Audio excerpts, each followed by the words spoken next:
আসসালামু আলাইকুম রহমতুল্লাহি ওয়া বারাকাতুহু। মহান রব্বুল আলামিন বলেন, আহাল্লাল্লাহুল বাইআ ওয়া হাররামার রিবা।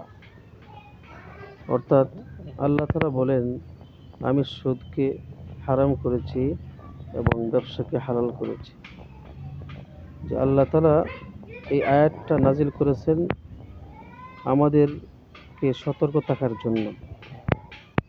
অর্থাৎ সতর্ক কিভাবে? আল্লাহ তাআলা যেগুলো মানবদের জন্য ক্ষতিকারক সেগুলো করা থেকে বিরত থাকার জন্য আল্লাহ তাআলা আদেশ করেছেন। যে সুদ যে বিষয়টা, এটা মারাত্মক কবিরা গুনাহ। কেন আল্লাহ তাআলা নিষেধ করেছেন সুদ খাওয়ার জন্য? আমরা যদি এই সুদটাকেই আমরা প্রাধান্য দেই, তাহলে এটা আল্লাহ তাআলার আদেশের অমান্য হবে, যেটার কারণে আমাদের গুনাহ হবে। এমনকি যদি সুদটাকে আমরা বৈধ মনে করি, তাহলে আমাদের ঈমান হারা হয়ে যাব। আমরা আল্লাহ তাআলার বিশ্বাস থেকে আমরা সরে যাব। এই কারণে প্রিয় ভাই এবং দোস্ত বুজুর্গ, আমরা সদা সর্বদা সুদ থেকে বিরত থাকব। আল্লাহ তাআলা ব্যবসা হালাল করেছেন, ব্যবসা করব। ব্যবসা আমাদের জন্য ব্যবসাটা হচ্ছে হালাল।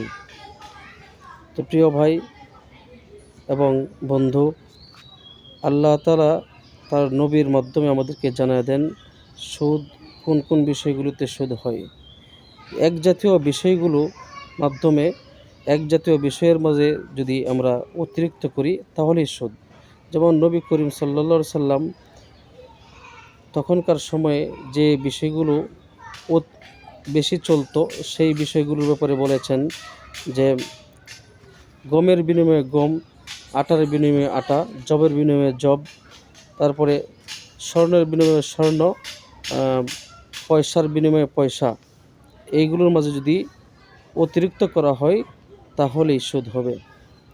অর্থাৎ এক জাতীয়, যেমন আমি 1000 টাকা দিলাম, অপর ভাই আমাকে 1000-এর পরিবর্তে 920 টাকা দিল, অথবা 1000-এর পরিবর্তে আমাকে আরও টাকা বেশি দিল, 1050 টাকা দিল। যে আমি অতিরিক্ত যে টাকাটা আমি গ্রহণ করলাম, ওই টাকাটাই হচ্ছে সুদ।